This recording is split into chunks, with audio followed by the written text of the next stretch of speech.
Hello, hello, good morning. Welcome, everyone. As you start coming on in, it is Friday morning and not my normal day for a show. Um, but I was going to get an extra one in today with my good friend, Sherrod Swaney from Centered America. So, good morning, everyone. I'm Nick Paro. This is the Sick of This Show, and today's episode is Radicalization Pipelines. Good morning, everyone, as you come in the audience. We're streaming on YouTube, Substack, and Twitch today. Um, and so, welcome, Sherrod. How are you today, my friend? Good morning. I'm doing very well. Today has been kind of a crazy start to the day. Trade talks Yeah, with Canada fell through, Midas touch, all the stuff's going on. But I'm prepared to talk about what's radicalization pipelines. I think it's a big topic. Me and Gavin at Centered America have been talking about it for a while now. It was one of our main messages that we wanted to start when we started Centered America. Was tackling the young men that are getting into this radicalization.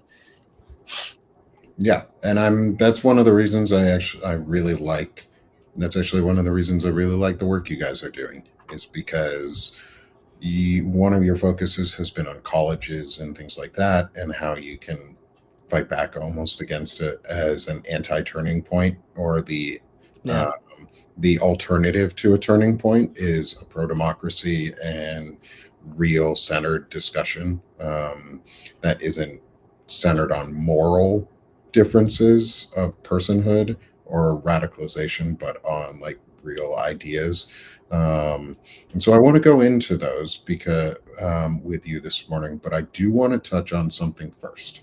I Yeah. want to touch on the Midas touch thing, because yesterday I started talking about it in a way, and then Shane helped blow it up and spread the word a little bit more. And then an hour ago, the Midas Touch Network responded to one of Shane Yurick's posts about um, about our responses. So yeah, let me explain all of it, Lefty Prof. I'll give a little bit of info, and then we're going to move on.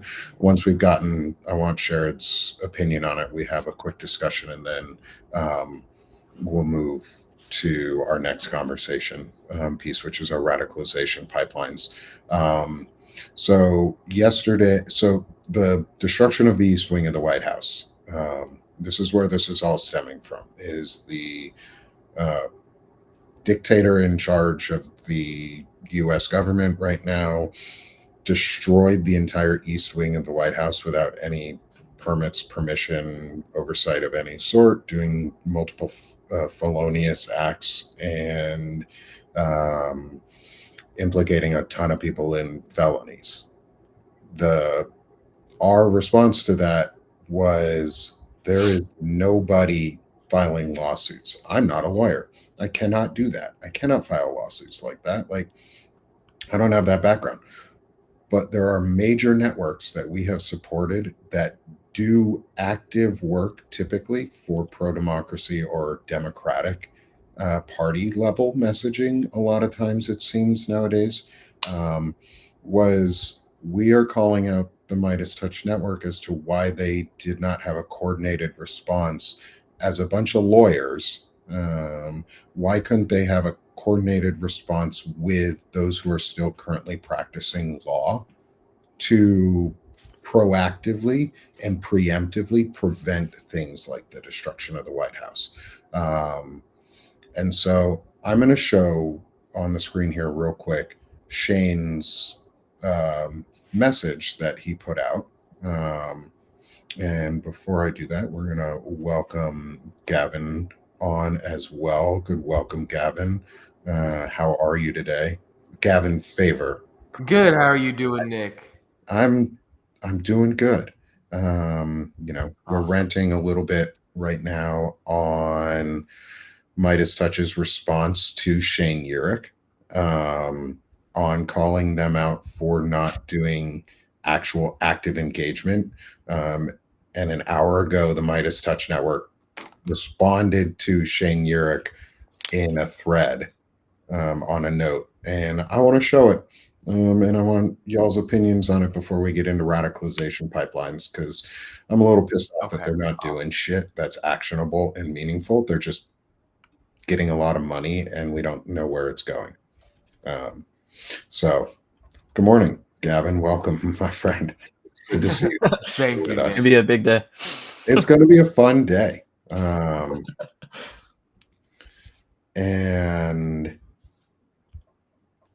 I mean, they have a host to respond to Kat in the chat. They have a host of people who are different lawyers for different subjects, um, but they also are like really intelligent men and women who work there who could have coordinated with others in those professions. Like, I'm asking why they don't have a war room. Like, why are they not prepared for this?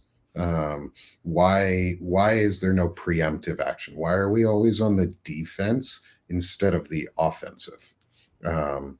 So here's what Shane wrote, and I'm going to put the link in the chat as well, so anybody can go to it. I'll even put a QR code up for the link itself here in a second, and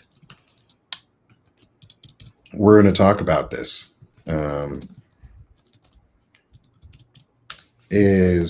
Let's show so everyone can click on and get to Shane's and like and share his. I'm going to restack it right now.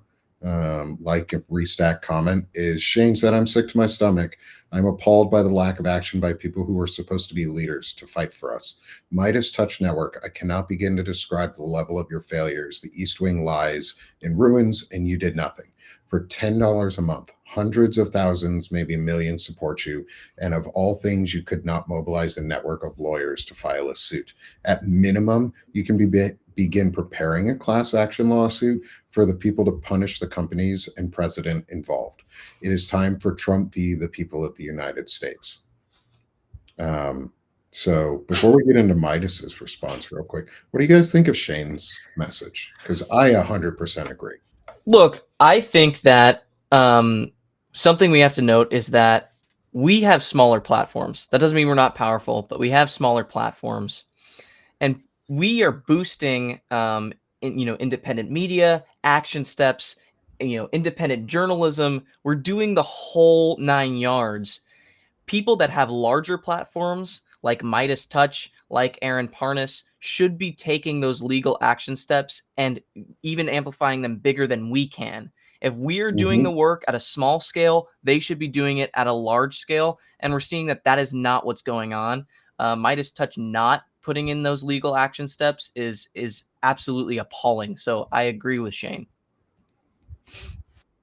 Yeah. Like what Shared said, we all are smaller, independent organizations, whether that's Banner and Backbone or Centered America, and we can do the best that we can to, amplify what's going on. But we have to allow these larger corporations, like what Shared said, to kind of take the driver's seat here and help us through this situation. And look, I've always been a proponent of it's not top down, but Midas Touch has been perceived as being for the people.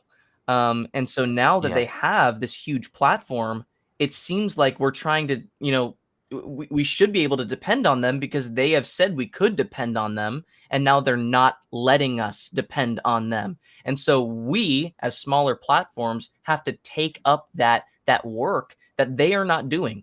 They have the platform to be able to do it, and they are not doing it. So that's something. They don't even have the platform; they have the resources as well, 100%. right? Yeah. They're lawyers. They should have a team. They should have a war room, like you said, Nick. It's absolutely appalling. So Yeah, like, to me, it's a failure on their part to actually action on the things that they said. It's not about, I don't distrust the news Midas Touch provides us. That's no. not what we're saying. And and none of us are saying unsubscribe from them. I'm saying maybe if you're a smaller person who has a limited fund, and this is Nick Paro talking, not anybody else. This is my opinion on this. Is if you have limited funds and smaller funds, and they're going to let us down by not actually doing the work of putting together this legal team and organization that could have actioned prompt, like boom. They could have literally had someone there with a cease and desist letter before the bulldozer hit the fucking wall. Like they could have had it there weeks ago. Cease and desist. We need to understand why you're putting up all this construction equipment and exactly the plans. They could have had lawyers available to do those things. Instead, they're sitting on their network going, "Here's how a lawyer should do it." Okay, then write the fucking brief for a lawyer, hire one, and do it. But if you're not going to do it, smaller platforms like us who are actually trying to do the work, like Centered America, who is putting together care packages and putting out real tangible things for people who are in need and giving back to the people who actually need support, and not holding that money and just hoarding it. They're not dragons at Centered America. When you get too much gold, you become a fucking dragon and you just start hoarding it. Centered America is giving money back by giving care packages to people, tangible things that are going to help. But Midas Touch, your biggest tangible thing you could do is you're a network of fucking lawyers. Act like it.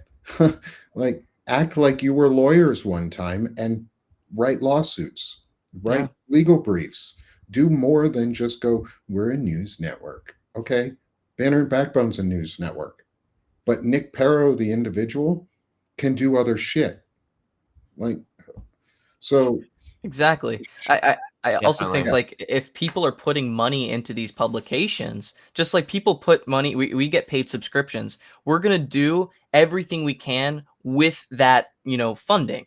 Being able, Nick, you go on live like almost every single day. You have designated times. You're talking to the people. You're figuring out action steps. You did a whole 3 hour, I think it was 3 hours, 3 or 4 hour live on No Kings, covering that and making sure that you keep people actionable. We were preparing people for the protest. They are not doing that. But here's the thing, we are doing everything we can with the resources we have. They should be doing everything they can with the resources they have, which is much larger than our platforms. We can only do so much. They can do so much more with the funding that they get. yeah, yeah, Exactly. And there's two components. One of that being, amplifying independent journalism, amplifying the news. And that's great, right? That's what we need right now. But what we need more than that is actual physical change and attempting to do something to benefit the people who have been supporting you for years, right? And that's what we're trying to do back at Centered America, is give what our amazing community all over the nation has allowed us to give, right? All of you guys, we can't do what we do without you. And, thanks to our amazing community here, we've been able to do so much good, so much tangible good to so many different communities. yeah. And they And should like, be doing the same.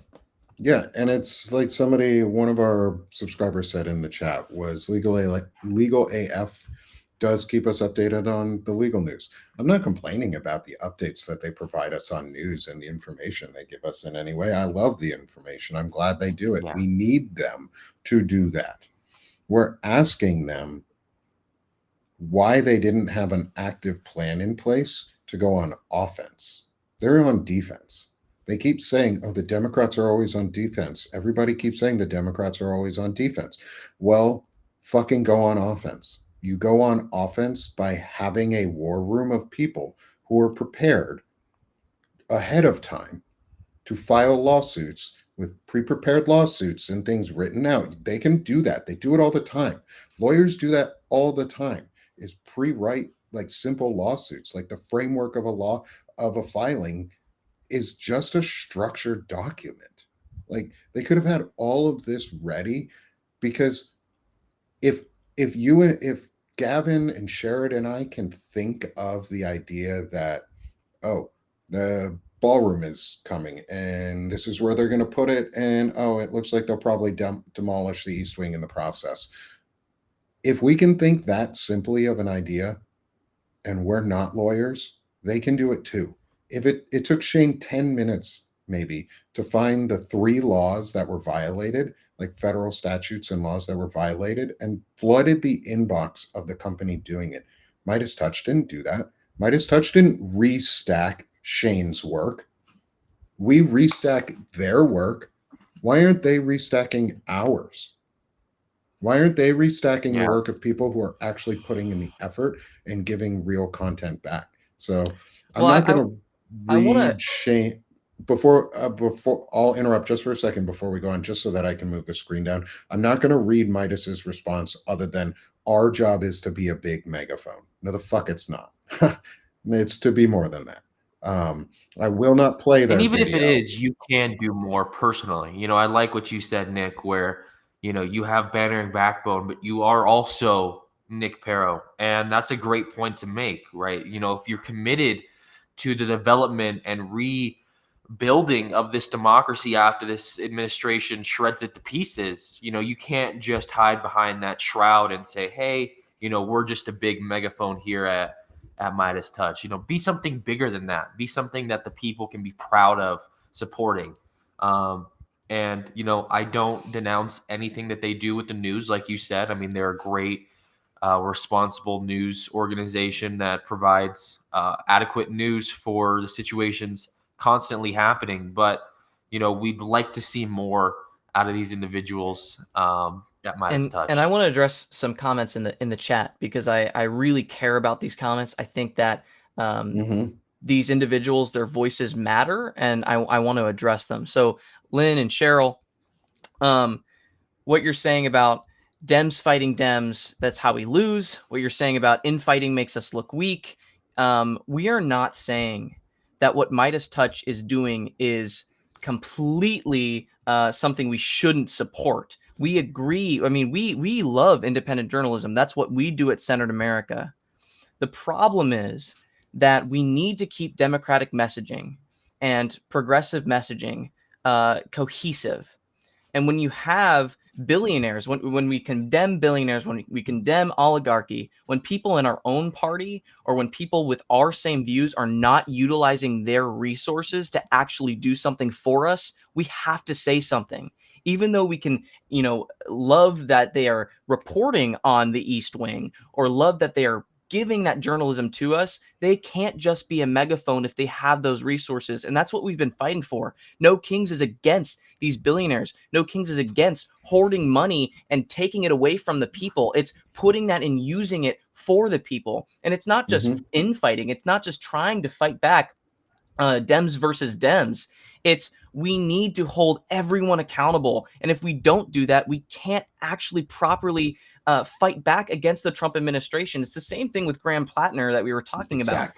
How can we support someone with a Nazi tattoo? This guy's running in Maine. How can we support someone with a Nazi tattoo when we are fighting back against Nazis? It doesn't work. There's no cohesive messaging there. And that's something that we support here at Centered America, is that we want to reform democratic messaging. Yes, start with Congress, not independent media, but both. We have to hold both accountable. And if we can't have cohesive messaging, none of it works. Yeah. And it's to answer the question was asked was, why are you expecting them to tell the future? Did anyone know what they were doing? I'm not asking them to tell the future. I'm asking them to plan for the future. I worked in intelligence collection while I was in the U.S. Army. You collect intelligence and you plan for the future with best possible guesses. They could have made a war room to plan for these types of events. So yes, I'm expecting them to tell the future by doing their fucking jobs and using their brains as lawyers to come up with legal arguments to defend against stupidity. Because that's what they're doing. They keep telling us they know what he's going to do and how he's going to do things, and this is what their plan is. Okay, well, read Project 2025, Midas, and fucking put lawsuits together that counter every single step of that plan and file them. That's what we're asking. We're asking Midas Touch to use the money that they are accruing, a lot of it, to good use, because that's what we're demanding. That's what we keep demanding, is where do we spend our money? How do we spend our money most effectively?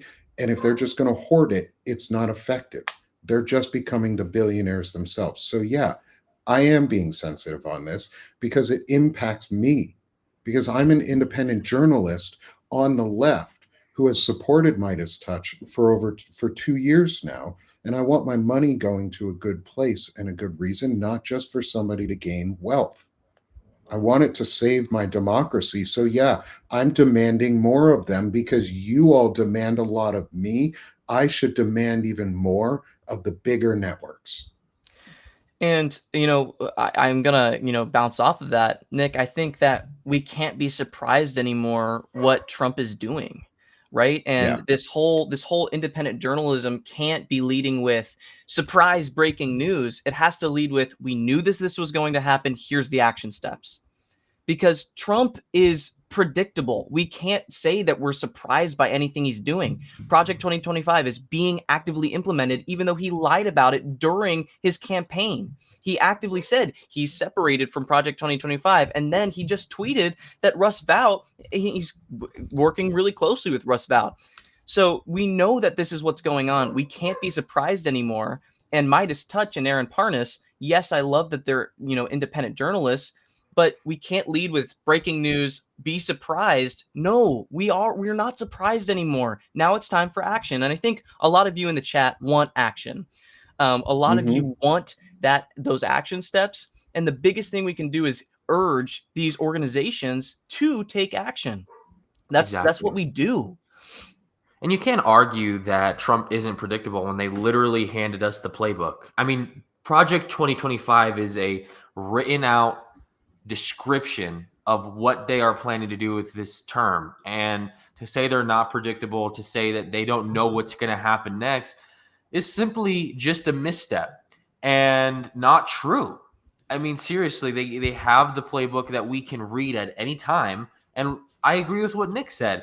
Read every single step in that plan and come up with a legal defense for it and file it, right? Yeah. Or give the money that you're making to an organization that can. If Midas Touch, if it really is the people versus this administration, give it off, give those responsibilities off to somebody who can, through Mm-hmm. financial donating, or something, right? I mean, because this is a fight against right and wrong.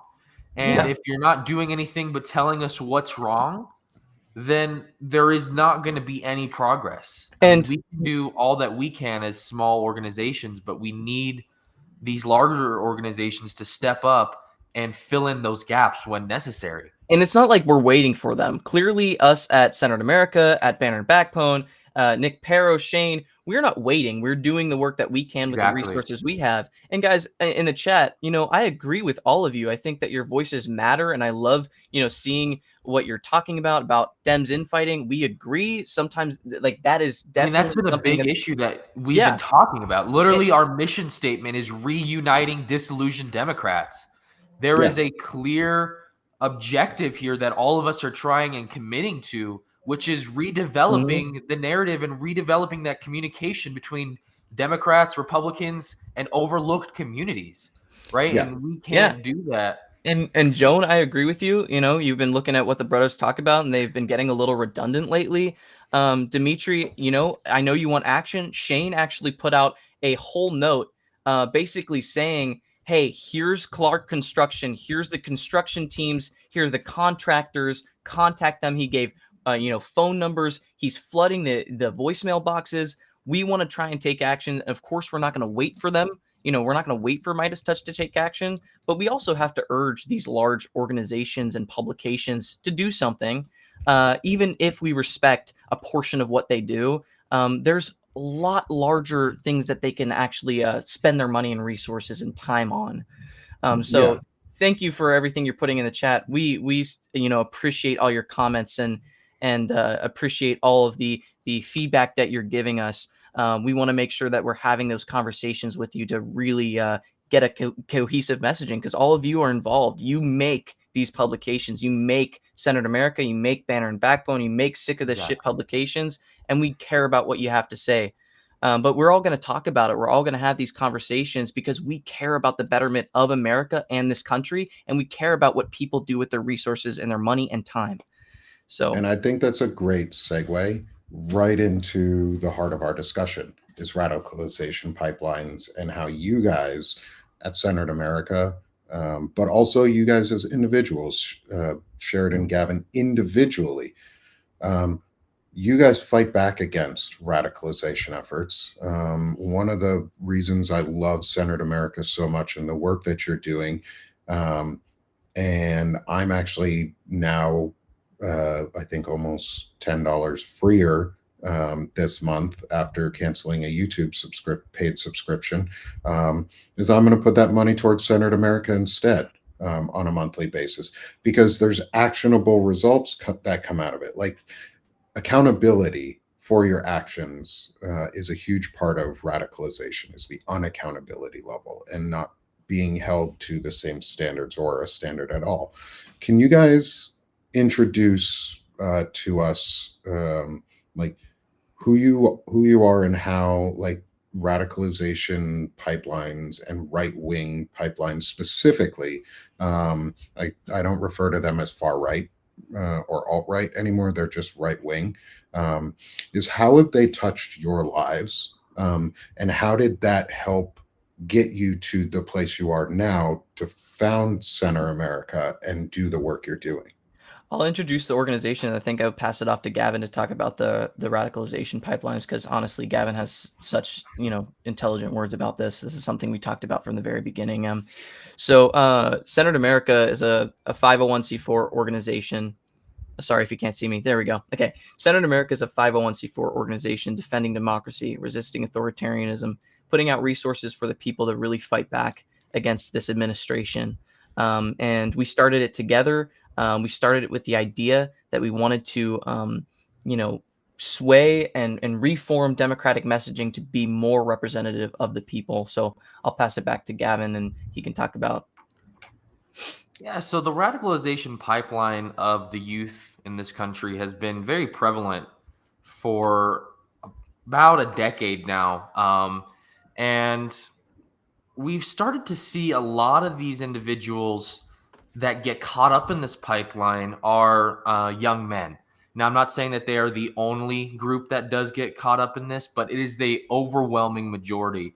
And as two young men ourselves, we have a better understanding of what exactly is going on with individuals who do get caught up in this pipeline. And a lot of it is just a lack of power or any respect, any feeling of respect, and they don't know where to turn. I've met a lot of people who have fallen down this pipeline simply because there is no authority figure in their life. There's no role model that they're able to look up to and say, this is who I want to represent. This is what I want to be. And most of them try and find that through social media, try and find that online.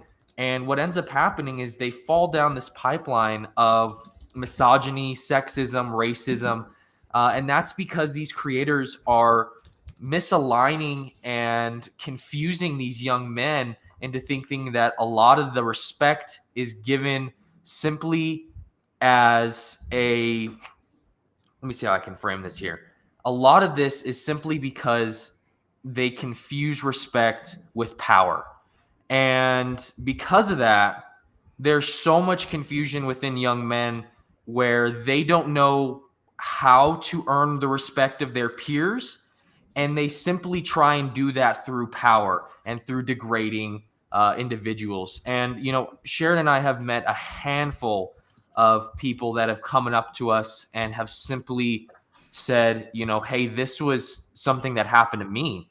I had fallen down this pipeline and I was on the very dark path. But thanks to talking to actual people, I've been able to leave that and find a real base understanding of how to conduct myself as a man in a society like today. Do you have anything And to add? So yeah, go and I ahead, Sharon. and I think it starts at that developmental age, right before Exactly. you hit puberty. I think that with the rise in technology being embedded into our generation's life, Gen Z, younger generations, that want for respect, that want for love, that want for you're finally you're starting to want relationships, you're starting to want that developmental stage has a lot of curiosity. It has a lot to do with coming of age, of sex, and so when you are a young person, and you are starting to hit that age, your hormones are all out of whack. And I honestly, I know it's a weird discussion or weird to talk about, but that's really what's going on here, is that these alt-right creators that are confusing respect with power are getting their base by propagandizing on younger individuals. And it's been growing. And those spaces, those technological spaces, feel like a mask that you can hide behind. You're hiding behind a screen and you're able to have that power. And it's because they feel so separated from their peers that they feel like the only place to turn to and the only place to go is MAGA, because they're opening, wide with their open arms, right? They're saying, "Come here. We want you. We want your support. We want your mind." And that's what's going on. And I think a lot of it too is it kind of goes back to the way that we're taught to think. And critical thinking relies on being wrong sometimes and asking yourself what you can grow from failure. And what MAGA takes away is that self-reflection. And it's interesting because I've learned to spot this, but they've taken away the idea of self-reflection and critical thinking, and it's very challenging when you're going through the developmental period of your life and learning not only how to think, but how can we apply that in conversations or just in environments in my real life. And sometimes that's frustrating to adapt to. It's a pretty big learning curve for some individuals, and MAGA gives away an opt out. My opinion's right. I'm always right. I can never be wrong on anything. I have the correct answer on this. And they provided and cultivated a community that does not ask of self-reflection. They don't ask if I'm wrong. They do not consider the other side's optics. And it's a cheap and easy way to think, because there is no am I right? Am I wrong? What could this look like? How can this be perceived? And that just continues to feed into this pipeline, and it makes it really easy for individuals to confuse being right with being in a community that does not ask more of them. Oh, I think we lost your sound, Sharon.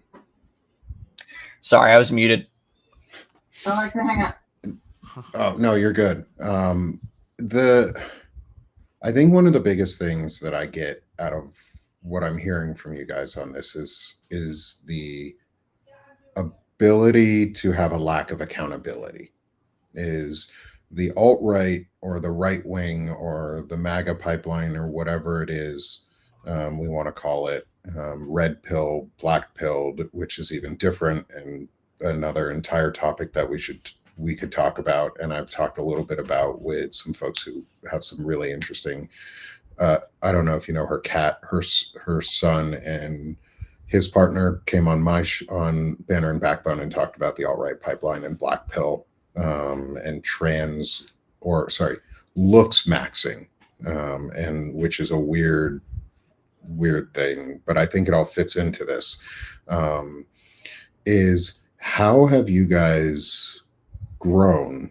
Like, what influenced you, both of you, to grow and like face the accountability? Because it is really hard to question yourself at times, especially when you're a young man who's been told you don't ever have to be accountable for anything. Your actions and your words are always unaccountable, and you don't ever have to apologize. Like Graham Plattner, who's had a tattoo of a Totenkopf on his body for 18 fucking years, and now just decided to cover it up because he's running for a political office on the Democratic side.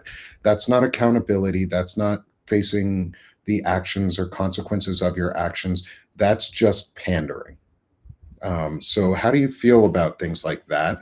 And how does that go against or conflict possibly with the accountability that you guys have learned to instill in yourselves? Because you're younger than me, which is pointed out as model good behavior, which I will answer the question that was asked in the chat, but I'll do that later on in this discussion. But I want to know, like, how do you feel about modeling it, and how does that conflict with some of the things that you're seeing coming out of the Democratic Party on endorsing a candidate who has a Nazi tattoo on him? Yeah. So I, for one, have learned that accountability from watching my parents' relationship, them splitting up, and just having those that addiction in my family. I come from a family of addicts, and I've beat that kind of predisposition for myself. My mother leaving my father at a very young age and saving me and my siblings taught me a lot about family, about how my mother, a NICU nurse, is working 12-hour shifts, night shift, and watching, how my father, who was honestly a very liberal person, very smart, very historically intelligent, lie and wasn't accountable. And it's not just the Republican Party or alt-right movements, it's all around, that we can look up to a person that is supposed to be our influential figure, our father figure, and feel like we are learning non-accountability, not being accountable. And I learned how to be accountable because of watching my peers, of watching how it affected my mother and my siblings, and how I can be better and learn to be a good person. And talking about, the Democratic Party, we need to have that accountability. If we are fighting back against people who are not accountable, having someone as a representative of the people that is not accountable doesn't work. It doesn't match up.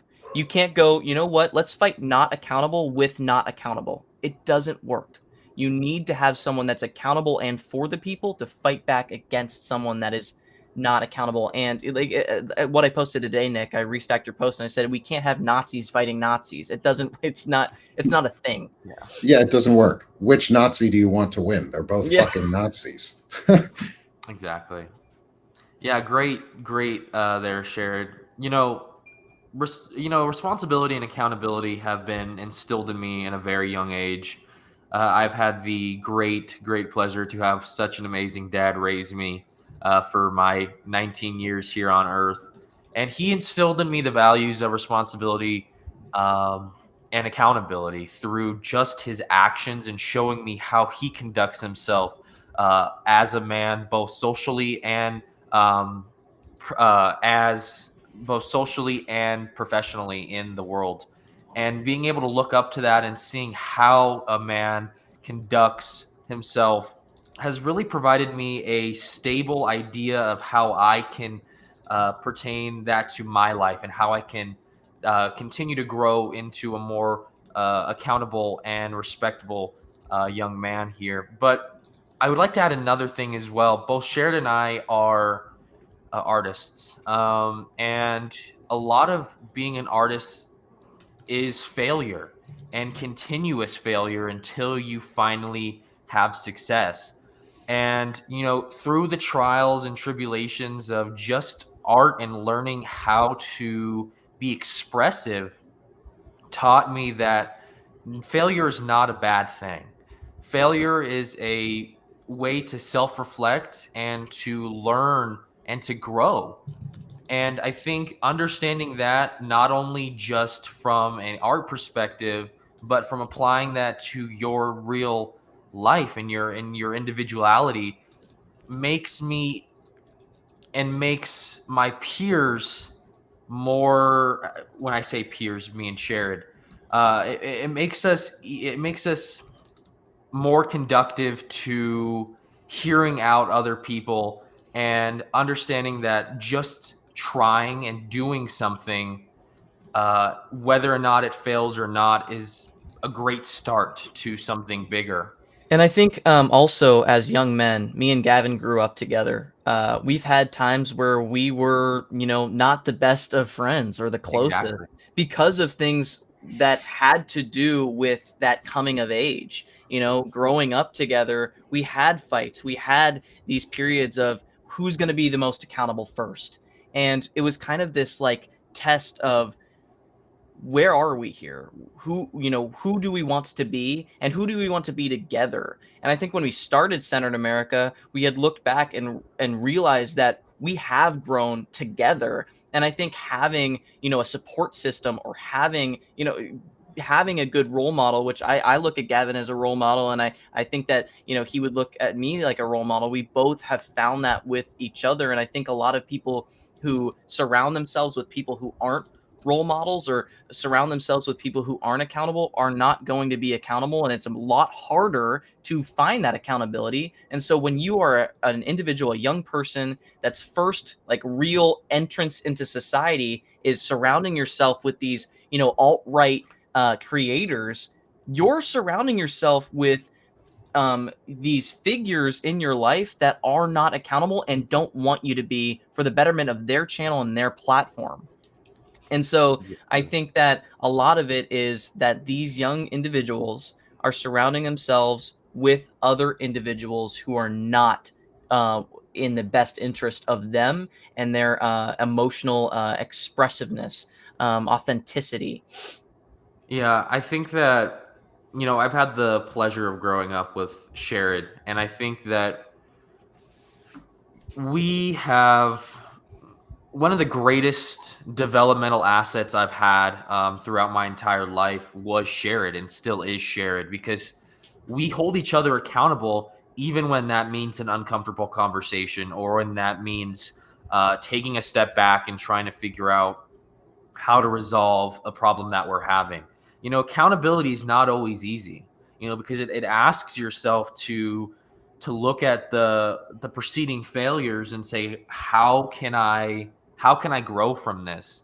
And the easiest thing that the alt-right pipeline provides is a lack of accountability. There is no accountability on the conservative side, because every single thing that they use to as a tool that is supposed to help them just reinforces this ideology that accountability is not necessary. And because you're a male, or because you're in a position of power, you don't have to listen to anybody else. You're the person in the right, and you always will be. And that's just not true. And surrounding yourselves with individuals who hold you accountable make your transition from teenage to adult so much easier, because people, whether you're working a job, whether you're in school, people are always going to hold you accountable for your work and your whatever you provide to better society or worsen. And in most cases, we've had young men, and I've seen it at school, or in places of work where I've worked before. I've seen men, and specifically younger teenage guys, they begin to have their perfect society that they've cultivated throughout life, because they fell down this pipeline. A lot of it is starting to crumble because people are asking more of them. People are asking now, why? Not just what, but why are you doing this? And it's hard for them because they've never been taught to ask that of themselves. And when people start to ask that of them, they break down and they continue to turn back to these pipelines, similar to an addictive tendency that we've continuously brought up on this show and through our platform, because it's serious. It's a very addictive community to be in, because it's it's easy. Like, for lack of a better term, it's easy to be in these communities that don't ask you to better yourself every single day.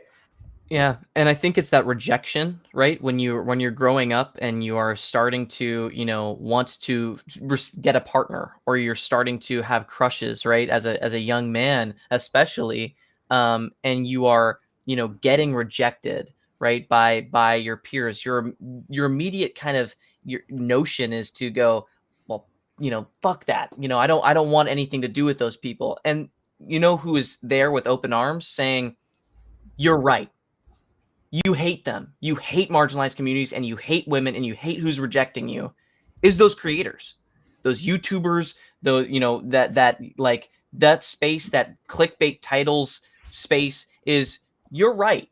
Hate them. Use your voice to hate them because they rejected you, and that's what they want, is to hurt you. And so they kind of match masculinity with, the only way that you're masculine is if you hate. And the best way to Mhm. rally a bunch of, like, a huge audience, is to get them to hate somebody. And that's what Donald Trump did. That's what Charlie Kirk did. That's what these alt-right Republican extremists are doing, is getting your children, these young men, to hate women in marginalized communities. And that way, they can have that base, and they are stuck Exactly. forever in a non in an inability to be accountable. And yes, Gavin, what you're saying, being accountable together, asks something difficult from you, which is to say that you're wrong, to say, holy shit, my first notion shouldn't be to hate and go, oh my god, I was rejected. It's supposed to be that, why? Maybe, Yeah, like that, why? And I think that what you said, Gavin, is just absolutely, like, a beautiful response to that. I love Yeah. that And you one thing guys I'd like focus to on add the real why. quick is it's not only the pipelines.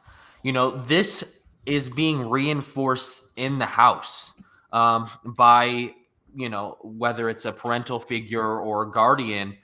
We have to address not only the pipeline that's prevalent online, but also that these actions and these thoughts are being reinforced at home as well. I mean, the phrase "the apple doesn't fall far too from the tree" is true, right? Because a lot of this stuff is being taught and or reinforced at home. And I think that there's just an overall lack of accountability in the Republican Party, and especially in this administration. And what's even worse is they're allowing that and promoting that any way possible. Yeah, and I think the big thing that you guys talked about in all of this is you learn to ask yourself why, or other people why, but you also had each other, and that's a really important, I think, is especially for young men, is to have a male friend who's willing to tell them that they're wrong and why they're wrong, without fear that you're going to lose that friendship, because being truthful to each other can be really hard, and it's also super important because it's the only way to grow. Exactly. And I think that, speaking from just Shared and I's personal experience through this friendship, it's so much more rewarding when you come out of the end and you found that, it was hard to say that I was wrong. It was hard to admit that I made a mistake in this friendship. But the what you gain out of that, what blossoms out of that accountability and that newfound respect for each other, is worth it. And it's something that you can only experience through accountability, which is such a interesting way to say that accountability and understanding when you're wrong and when you can admit it is the key to happiness. Because truly, I believe that if I and Sherrod never got into a huge argument that we had, that our friendship would not be as stable and as strong and as wonderful as it is now. I mean, I have so many great memories with Sherrod, and none of that would have happened if we just let our stupid hate for not hate, but this disagreement that we had get in the way of this friendship, and being able to grow and prosper from that has made my life. It really has bettered my life in many Because ways. I mean, it's part of growing up, right? I mean, it's part of those developmental stages of growing up through elementary to middle school to high school, where you're having these disagreements and you don't know where to lie and you don't know who to come to, who to trust, and you're learning all of these boundaries and what you can talk about and what you can't, what you should or shouldn't say. And if you have someone going, nothing's unrestricted, and you can be angry at whoever you want whenever you want because you deserve that, and that is you don't have to ask why. That is something that is causing so much harm. We are losing the young male vote. That's one of the biggest demographics that we lost here in the last election cycle, is that young male vote. And it's because they're basing it all off on, there is hope for you, and you do not have to not be angry, and you don't have to ask yourself why. You can You always don't have to change. stay in that rejection. You can always stay in that, well, if they don't like me, then fuck them, and I want them to, like I was seeing these comments like talking about using protesters as speed bumps. It's this idea that anything you can turn it violent, and they're okay with saying that because there is an unrestricted filter on social media and on technology where they feel like they can get away with all of the hate that they want. And it's because of those developmental stages. I'd like to add something a little bit to this conversation. Because of this pipeline, it's allowed not only them to not have accountability, but it's reinforced the idea, if somebody is angry at you, if somebody is upset with your actions, then that reinforces that you're right. So I would like to give an example of something that happened that Melissa had brought up. Like, there was somebody who stopped Mm-hmm. and got out of their truck, and everybody was getting mad at them, and they kind of just gave her like a smug smile. And because that idea of people being mad at you means that you are correct has been continuously reinforced in the Republican Party, because that's how they win votes. And that's how they convince these supporters that they're in the right, by making sure that they think whenever anybody is mad at them, whenever they see anybody, ask them to explain themselves, that means that they're instantly correct. And that's misogyny. Like, that is pure, exactly. Like, it's the same thing in the misogynistic roles. Kate Mann, it's a book by Kate Mann. She wrote a great book on it about empathy and how even other people surrounding a male figure like Brett Kavanaugh will just make sure that he feels that he is in the right no matter what. And that is also what's going on as well. Anyway, Nick, sorry. And no, it's perfect, because all of this discussion leads really into the two topics I brought up at the beginning, which is the Midas touch issue and Graham Plattner. So I'm going to first address the Graham Plattner thing. Accountability means taking the time after you get a stupid tattoo when you're a young Marine to go look up what that tattoo means. And if it's a Nazi symbol, get it fucking removed, or take a hot K-bar and burn it off, because that's what other Marines and soldiers do to themselves when they get stupid fucking tattoos. So don't tell me, or don't be in these comments, and someone put a really good question out or a really good statement, and that's why I'm commenting on it. So thank you for the statement and the way you put it about it. Is, why do we have to believe him? Why do we give white men the benefit of the doubt on fucking everything? He has a Nazi tattoo on him, people. Start asking him to prove why he's not a MAGA operative. Ask him to hold himself accountable, because it's not accountability to have a tattoo on yourself for 18 fucking years and not know what it means. It means you're willing to overlook plenty of details. And those details are lives when you're in the government. Those details mean people die. So I know every tattoo on my fucking body. I know what they mean, because I'm accountable to what I did, because I put a permanent ink on my body. and I'm accountable to that action. So no, Graham Plattner, you don't get to just have a pass because you're a white dude. And it's a dumb, it was dumb to get that tattoo. But if he also had a male friend who was in the Marines with him, who was probably like, hey, brother, that's a fucking Nazi symbol. You should get that shit removed. He I was also knew what it was. I was reading earlier that he would basically tout it around, basically saying, "This is my Totenkopf. This is the tattoo. This is the Yes. tattoo I was wearing." And like he apparently he said it in a cutesy, small little way. That's what the quote was from a friend of his, someone who knew him, said that So he fuck him. knows what it is and that he is very aware that it was a Nazi symbol.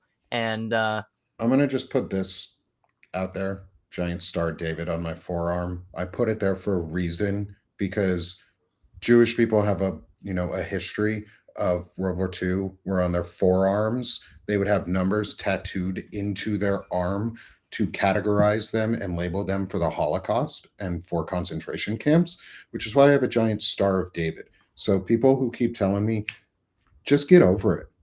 No. No. Let's take another example here because accountability matters in this. If Zoran Mamdani had a ISIS tattoo on him and then covered it up right before the election, would all of you go, just get over it? He's changed. Just get over it. It was just a tattoo. It was dumb. He didn't know the meaning of it. No, you would fucking run him out of the country. You would jail him for being a terrorist and run him out of the country, run him out of the Democratic Party and isolate him because that is a terrorist organization. But we're so willing to let a white supremacist organization have the benefit of the fucking doubt. That's how we got here.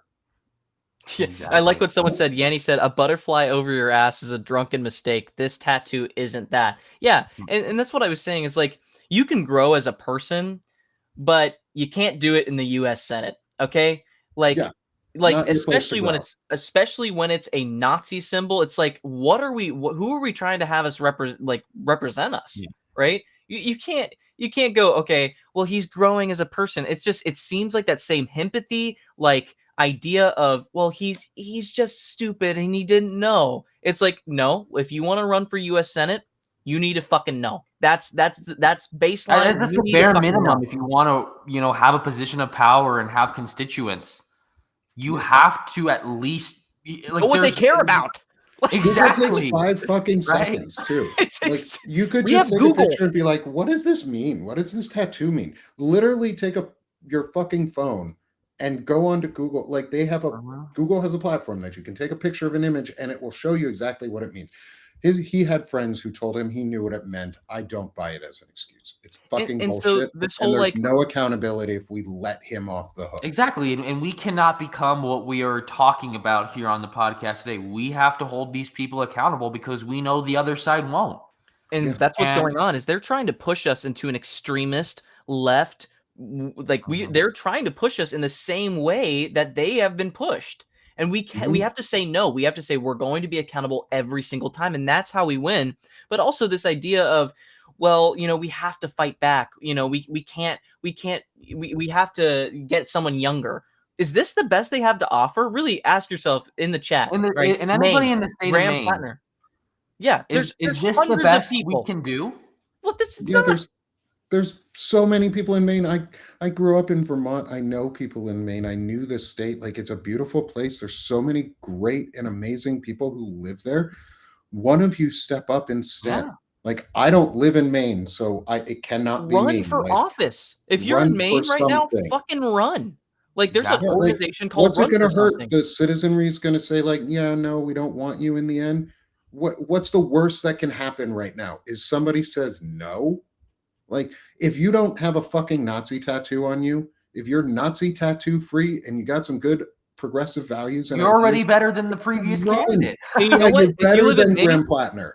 If you live in Maine, we'll help you fucking run. That's the thing. Yeah. We'll help you run. If you want to run against Graham Plattner, fucking do it. Because we want to stay accountable. Yeah, because like there is more to offer in Maine. There always has to be more to offer. And we can't just be like, well, he's the best we have. it's the best we have. They cannot be perfect. No, they don't have to be perfect, but they also They don't have to have a have a Nazi Nazi tattoo. Yeah, like minimum qualification, no Nazi tattoos. Yeah. What the Like, fuck are we stop doing? normalizing Nazi symbols. What are Okay, we doing? we're just a few minutes over, and I have a book Yeah. club here in 28 minutes, but I do Gotcha. want to finish answering what we were talking about. If you guys are okay for another couple minutes, is the Midas touch thing. Is because somebody said I'm a little bit older, or I look a little bit older than the other two gentlemen here on this call, which I am. I'm at least 10 years older than both of them. And it's my responsibility to model good behavior, such as, say, calling the Midas touch and asking them why they are not doing things like this, or cross-platforming them. I cross-platform their work a lot. I restack, share, comment, Me too. post all the Yeah. time. Midas touch has never once restacked anything or liked anything of mine. Why would I invite them onto my show? Why would they invite me onto their Wait, show? what do they mean by I'm a model? small, like, model good behavior of, like, call Midas touch instead of airing my grievance online and using my Wait, for us, platform. like as in for like to make sure that you're No, modeling good for us? no, for me to model good Okay. behavior about not calling Midas touch out because it feels like I'm attacking Democrats. I fucking am. I hate the Democrats. They don't do shit for us. Like, I'm telling Midas touch the truth. I want somebody to go on offense. They are on defense. Midas touch is on defense. I'm not attacking Midas touch. I'm asking them It's to do constructive the hard criticism. work that they need to do and hold themselves accountable. but also, how do you like reach out to Midas touch by just Yeah. getting in touch? You have to post it on social media. That's the only way Yeah, they'll like- respond. Also, clearly they did, because Shane, right? If we Yeah. just typed a message on the inbox DM, they're gonna be like, we don't fucking care. But Shane did it publicly. But Shane did it publicly, And that's how you hold and they people responded. Shame works well. If we shame rich people and people with power, they do what we need them. 'Cause they don't want that getting mad out. at me for organizing a citizen-led petition of the Midas Mighty to Mhm. pressure the Midas touch to do what the shareholders and staker and people who pay for Midas touch want them to do. That's literally how politics works. Is you get a bunch of people to pressure a group to do what you want. Midas touch needs to be pressured to do what we want. So stop telling me I'm attacking the left when I'm asking them to do the work that they have the money, power, and knowledge to support. If you're all willing to give me millions of dollars a month, I would gladly do all of that work my fucking self. I'll work 20 fucking hours a day. I've done it before. My wife can tell you how fucking miserable it is, but they're not. They have the power to organize a sustained sit-in march outside of the Capitol with bullhorns every fucking day, asking and reading parts of Project 2025 with senators and congressional members from the Democratic Party that you have never fucking heard of, doing it every day, and one person focuses on one issue, and they're not doing that. I'm asking them to do that. That is how we win. And Zev I mean- Shalev and Lev Parnas are demanding and asking for sit-ins at the Capitol. Midas Touch has the money to fund it. So why are we so afraid to fund these things? The right funds protest for illegal shit all the time. They get paid protesters all the time. Why are we so afraid to use legal tactics to fund people, to allow them to express the First Amendment right in a way that reflects our views? Are we so willing to just capitulate and roll over and obey fascists by not doing anything? Like, they're obeying by not acting. Lefty Prof is saying, at the same time, we were just explaining how young men are dealing with the shame they feel. Was there any communication before the public shaming? So it's very different, right? There's no, they're not correlated, Like, how do I right? communicate with Midas Touch? Midas Like, Touch is a huge publication, whereas young men are a completely different thing. Young men aren't a publication.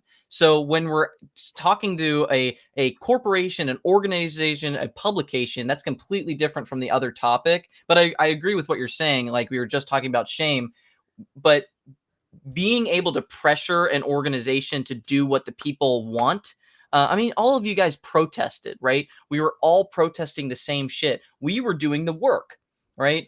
Yes, they're an independent organization. We agree with their news. We want them to be independent journalists. We agree with that idea of their organization. But also, if you have the funds, you should do it. And so, Lefty Prof, I agree with you. But also, they're two very different things, and I think you have to treat them very differently. We treat billionaires differently than we do, young men that need help. Going back to the young men thing. Yes, shame operates the way it does, but I think it can operate very differently. Shaming an organization that has millions and billions of dollars is completely different from that shame and that reconciliation and talking and having a conversation with a young man, right? Young men are in developmental stages. An organization should be accountable. It's completely different. Yes, you're a teacher. I was gonna say, Lefty Prof, that for the young men thing, we need more male role models. I like what Gavin Newsom was saying, which is we should have more male teachers filling those roles so that they can be a male role model for young men.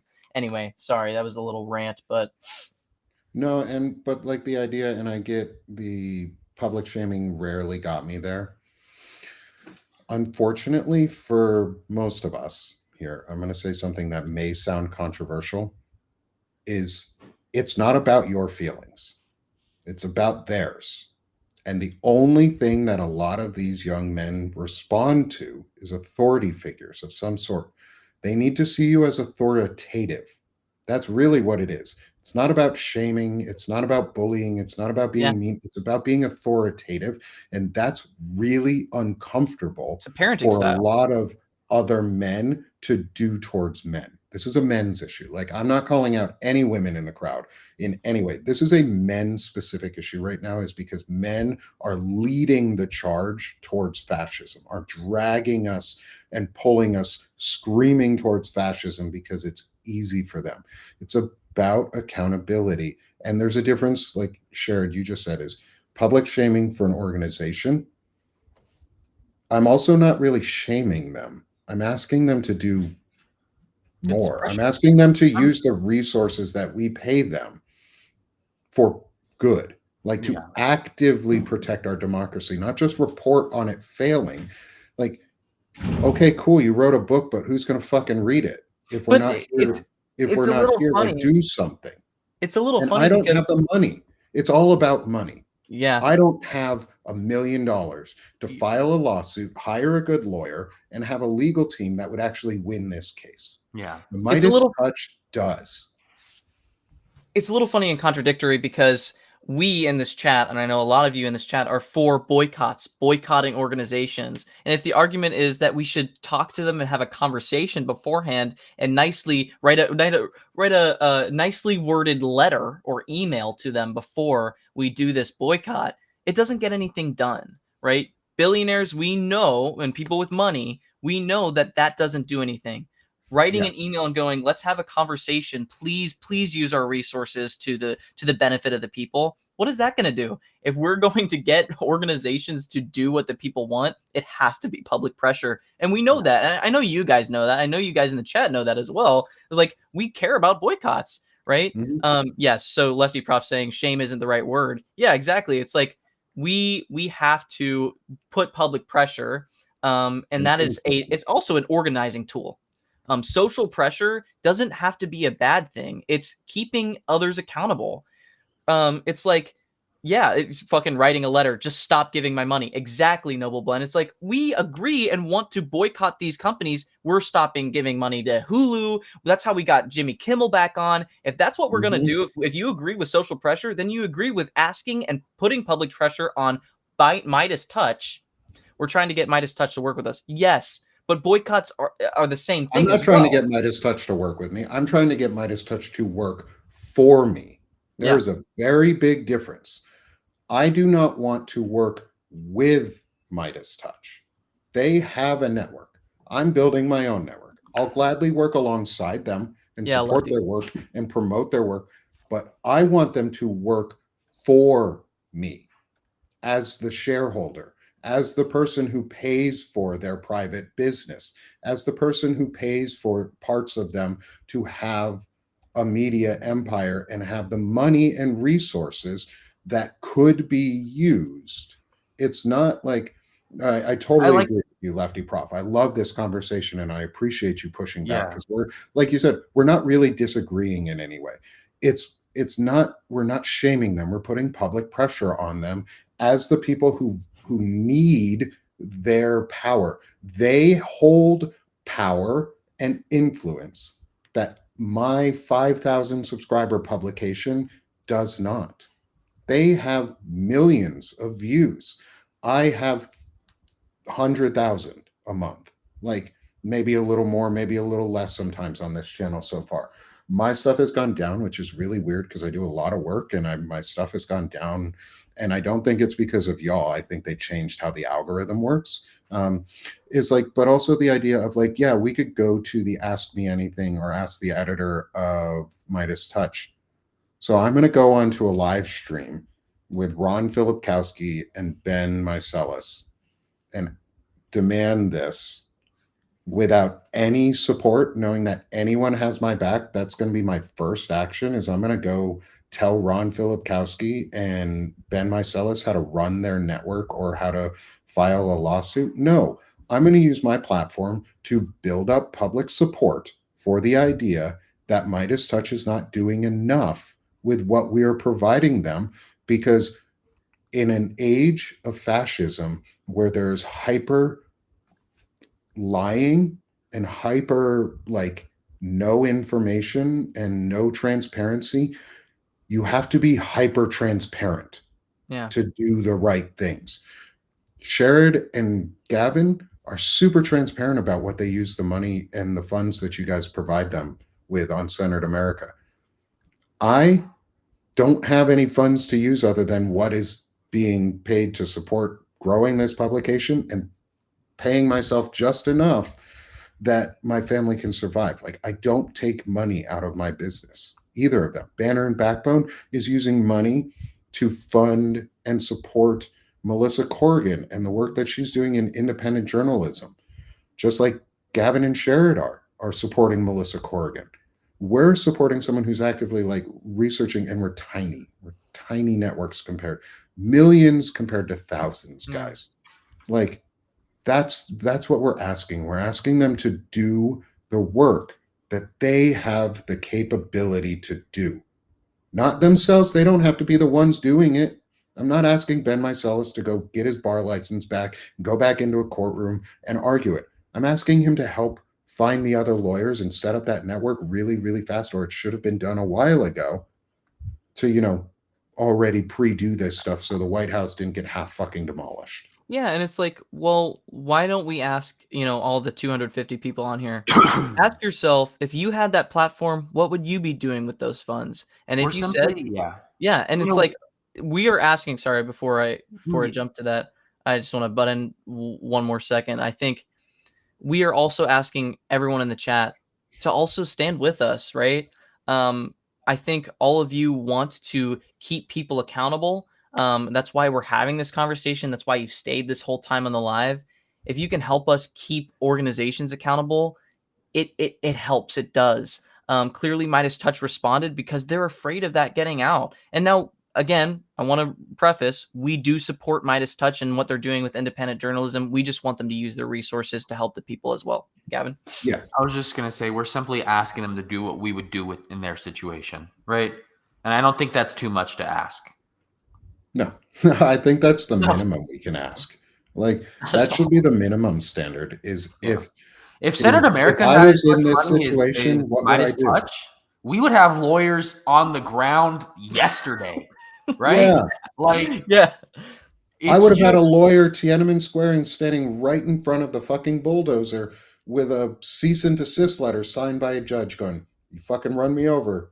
If we had that much money, we'd be testifying in Congress right now. We would be doing so much. Yeah, I'd be sleeping on the steps of the Capitol. Why aren't they? They could be organizing all this stuff. Like, there's smaller publications right now that are really trying to do the organization.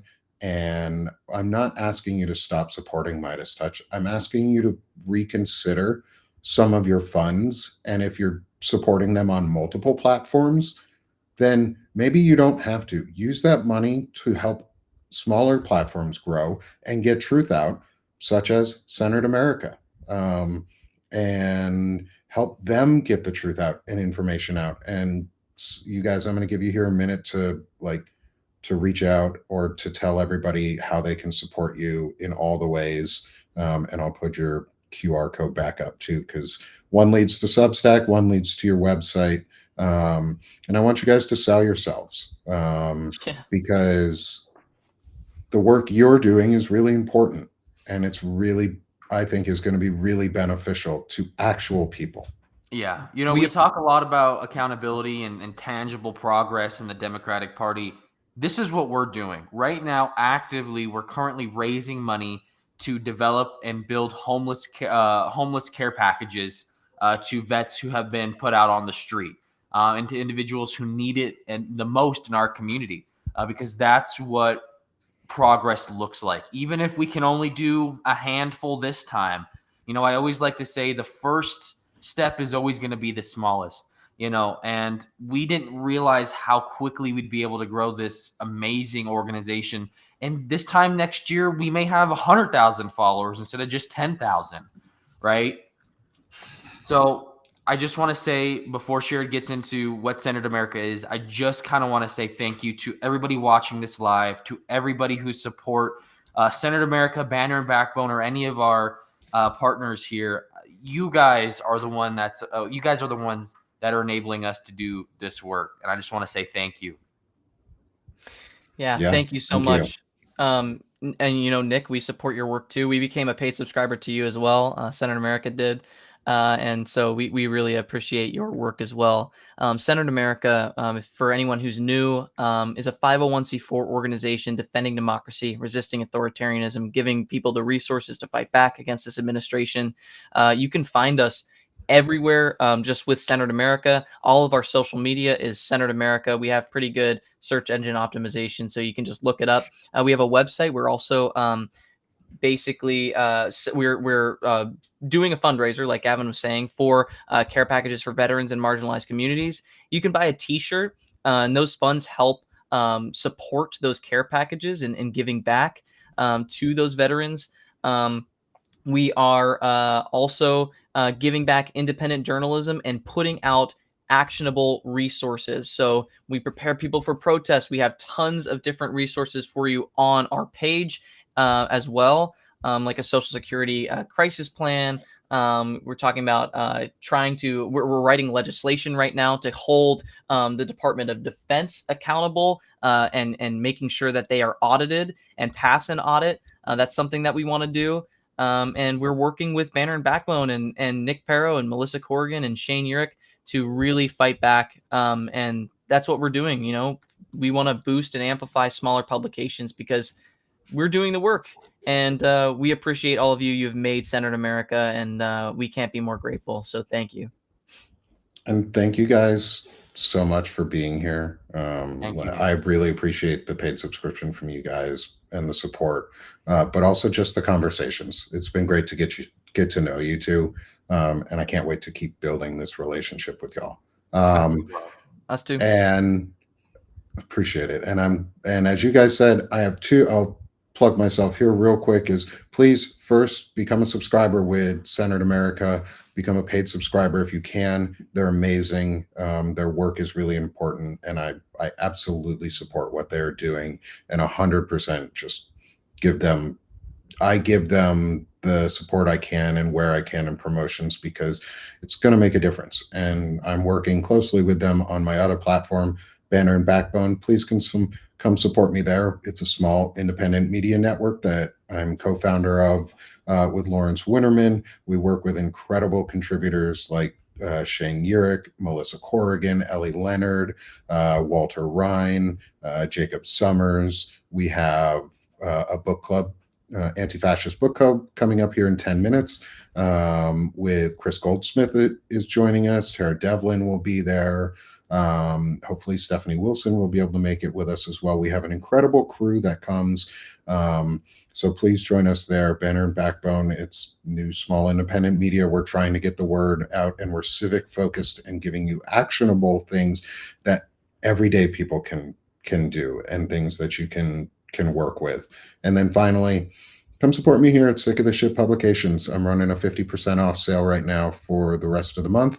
I am just about at 5,000 free subs. I'd love to get across that number today and start on our journey to get into 10,000. And please help me get over 200 paid subs as well. I'm starting to near that number. And it's all because of you guys. Like every single one of you, I've been able to expand onto YouTube and Twitch because of everybody here and the support that's being provided. So you all make a difference.